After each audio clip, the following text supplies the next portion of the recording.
Well, we are here today with legendary actress Cicely Tyson to talk about one of the greatest characters, I think, on TV, Ophelia Harkness on How to Get Away with Murder. I am Marcus James Dixon with Gold Derby. And first of all, I just want to know how you are doing with the quarantine and with everything that's going on in the world right now. Oh, I am not a person who is sedentary.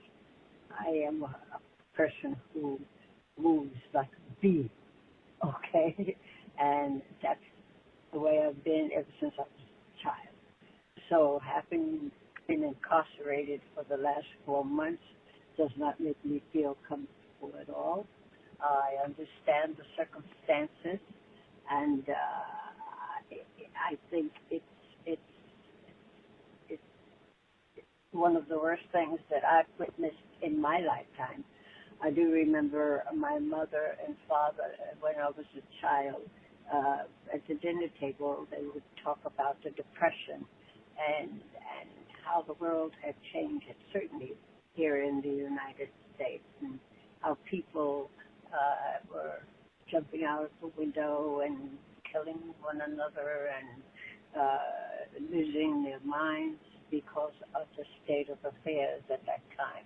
And I, who spent her life sucking her thumb and not eating her meal, I looked at the both of them and I said to myself, nobody does that. I was about 5 or 6 years old. Well, here I am in the midst of it all, and I cannot believe it. I wake up every day and look outside and say, I cannot believe this.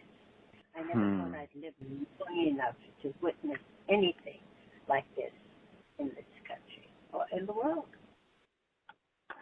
Well, I would just love to talk about your role on How to Get Away with Murder now. Looking back on your 6 years playing Ophelia, do you have a favorite moment that really sticks out in your mind?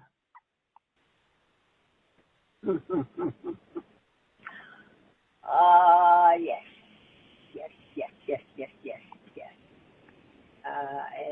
And I guess when I'm finished, you'll understand why I don't watch my work.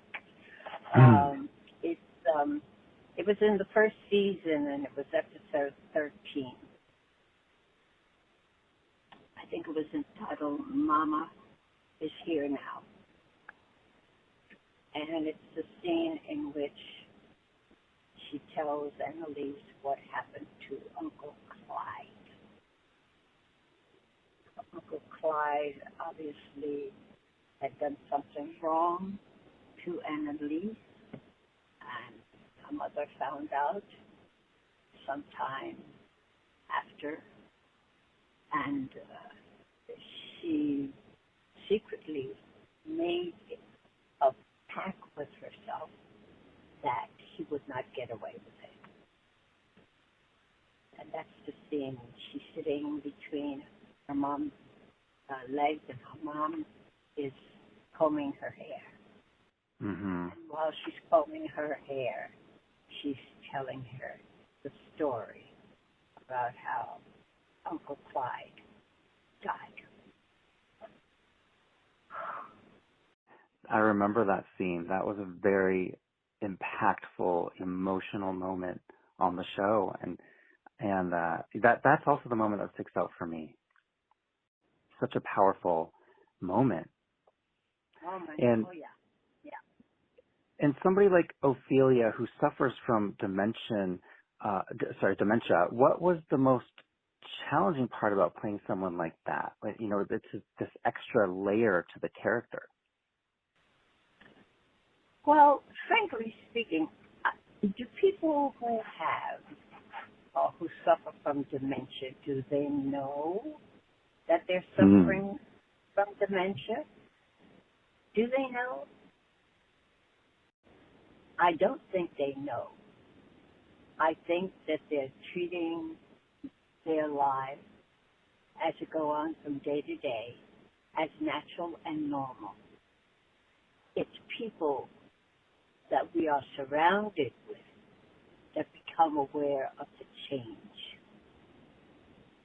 Sometimes the manner in which they treat people with dementia makes those people question why they are behaving differently from the way they had been behaving towards them.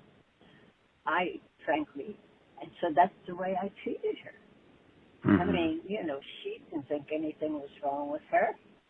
People were trying to make her understand that she was different now than she was yesterday or last week. But to her, it's absolutely normal, her behavior. Mm-hmm.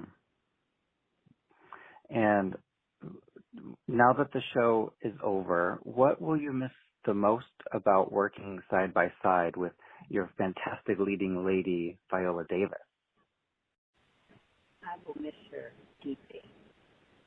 I really will. It was first a gift to me that I never expected in my career. When I was told that she said that she wanted Cicely Tyson to play her mother. And when I heard that, my mouth fell open like a broken pocketbook. Done beyond belief. And the strangest thing happened the first day. I start working immediately on the script. The moment I know it's mine and the character is mine. And that's what I started doing. So the first day on arrival, Viola was standing at the door of the studio waiting to greet me. And she was all smiles. But I had become so deeply embedded in the character that I just walked right by her. I walked right by her, and she said it devastated her. And she said to me later on, she said, "Uh-oh, I better get to work." That's hilarious. Oh, God, yeah. I mean, because, when I start working, that's not me. That's that character, okay? That's the mother, Ophelia. And so we were not speaking, okay? We had no relationship at that time. And so when I walked into the studio, that's who I was, Ophelia. And so sometime afterwards, she said, "You don't know what that did to me. I cannot tell you." Because I saw the smile on her face, and I just didn't react to it. She hadn't been talking to me for some time. I wasn't talking to her. So all of a sudden, I'm going to start smiling and hugging and kissing her? No, that was not Ophelia. So I walked right in and I went to my spot on the set and played the scene like I was supposed to, I think. I love that. One of our contributors, Luca Giliberte, he has a question about the series finale. And there's this great moment when Ophelia encourages Annalise to fight for herself in court because it's God's choice and only God's choice to determine whether or not she's worthy. And what was that like to film, knowing that this was probably the final time you would have a scene with Viola? I never even thought about that. I don't like goodbyes. I don't like endings. And so I rarely ever think of anything that I'm doing as ending.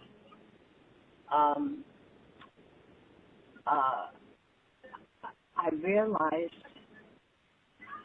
honestly, I never thought of it as being the final scene. Never did. I played the moment that we were trying to transfer to our audience. Now, if that is and was interpreted as the final scene for Murder, to them, bye. I never thought of it as being the final scene. And the creator, Peter Nowak, he has an ear for always listening to his actors if they have any ideas about their characters. And I'm wondering, did you have any influence on crafting Ophelia's rich backstory? Oh, well, we talked a lot about his concept of the entire piece and the role that I would be playing in the piece. I tend to deal with things that happen within the confines of the scene that I'm playing as naturally and as normally as humanly possible. And when I say that, I mean that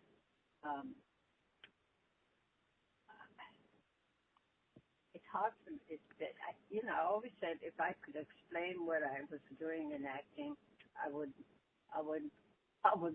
be an actress because it's very difficult. It's easier for me to do it than to try to explain it. If you follow what I'm saying. Yes, I do. And to try to tell him who she was, for me, does not work. I have to be who she was. And when you look back at your career in television and in film, how does Ophelia compare to some of your other iconic roles? She doesn't compare to anybody. Mm. Every character that I have ever played is an individual unto themselves. Every single one of them.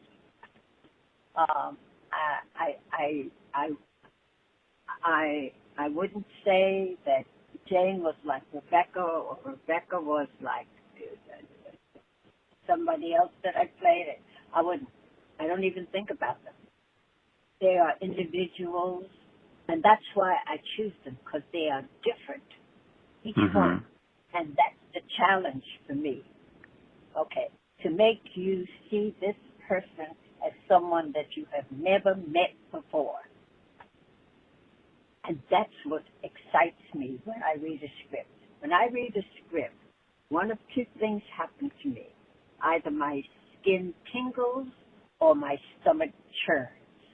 Now, when my stomach churns, I know I can't do this thing. I can't. And I can pass it very easily. I don't care how much they offer me, I can't do it. Okay? All right. Now, when my skin tingles and I can't be still, that's mine. I love that. A couple years back, you had the pleasure of being involved in the crossover event between How to Get Away with Murder and Scandal for Shonda Rhimes' 2 series. Tell us about playing opposite people like Kerry Washington and Glenn Turman. Had you ever worked with Kerry Washington before, or was that your first time? Well, I had the opportunity when the NAACP gave me an award, and I asked for her to be the presenter, and she did a magnificent job, a magnificent job, and everybody talked about it, and I was blown away, and so we became friends after that. When Scandal was about to close, it was a little because, like I said earlier, I don't like endings, especially if there's something really important going on. If you have something really to say to your audience that they have not heard or seen before, why are you taking it away from them? You understand what I'm saying? And so I was not too happy about that. And I don't know if they read that. I knew Glenn from High School of Performing Arts. I knew him quite well. As a matter of fact, I had not seen him for some time, and I told him a story that blew his mind because his mother took ill, and she was about to pass away. And Vinette Carroll was a teacher at the High School of Performing Arts. And his mother told Vinette, I'm leaving here, and I want you to take care of my son. And so when I saw him, and I hadn't seen him for such a long time, he had become a man, a well-established actor. I mean, he had a wife and so on and so forth. I said, my God, I guess she took good care of you, Vinette Carroll. He said, do you remember that story? I said, of course. Why wouldn't I remember that story? It was such a sensitive moment. You're losing your mother, and she chose this woman who was your teacher to put you in her care. Why wouldn't I remember that? So he's never, now he talks to me all the time. I said, I'm not Vinette Carroll.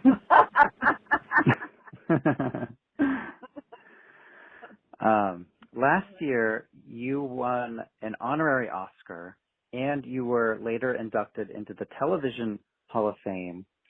What do honors like this mean to you, and what would an Emmy nomination mean for this final season of Murder? Well, I have to tell you how I feel about awards. All right? Mm-hmm.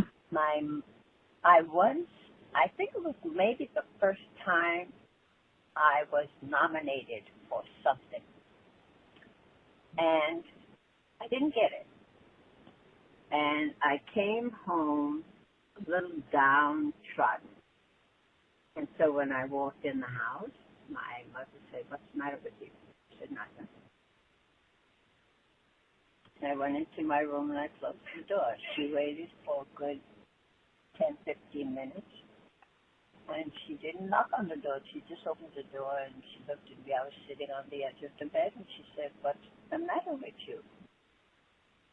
I said nothing. You're telling me nothing? Look at your face. Huh? Get up and come outside. Come outside. Sit down. What happened? I didn't get the role. And that's what has you looking like this, she said. I said, well, I didn't get it, you know. She said, let me tell you something. This is your choice. This show business, whatever it is you call it, that's your choice. You chose it, okay? Mm-hmm. And one of the things you had better learn right now is that what is for you, you will get it. What is not for you, you will never get it. Okay? So when you go to get something and it don't come for you, then it's not yours. It's not for you. Okay? Something else will come along that is for you. Okay? And I'm sitting there looking at her and I'm saying, this woman is crazy. Here I am, aching because I lost this role. And she's telling me that it wasn't mine. Okay? Well, about 2 years later, I was asked to do a film. And after I read it, I realized that it wasn't something that I wanted to do. It was about a woman who was single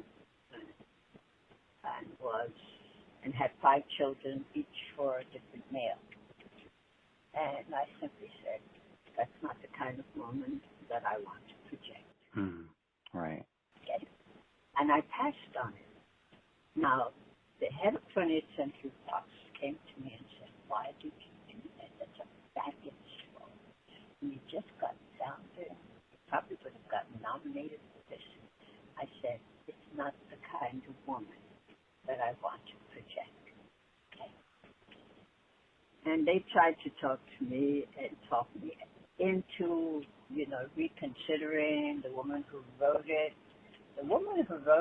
said to me, she said, well, it was nothing wrong with that.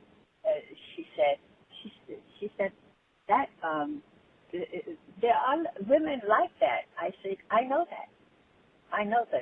And it was her maid that she was writing about. Okay? I said, I know. But then there are doctors, lawyers, and teachers, and physicists. And we have those too. And those are the kind of women that I would like people to be aware of. Okay? All right. Mm-hmm. So they finally resolved themselves to the fact that I was not going to do it. And it was fine. And 2 weeks after I turned it down, I got Jane Pittman. Oh, wow. What's for you will come to you. What is not for you will never come to you. And I tell you, I never forgot that. So whenever I went out for a job and I didn't get it, I said, well, it wasn't for me. I could shrug it off very easily. It wasn't mine. It wasn't for me. And that's what steadied me, that's what kept me strong, because there's always something there that's going to be yours. Wow. Well, it's such a pleasure to speak with you today, Ms. Tyson. And, we are wishing you luck at the Emmy Awards. You've been nominated for this role 4 times. And so we have our fingers crossed that the Emmy voters mark your name down once again in a couple of weeks here. All right now. Thank you. Have a great day. Thank you so very much.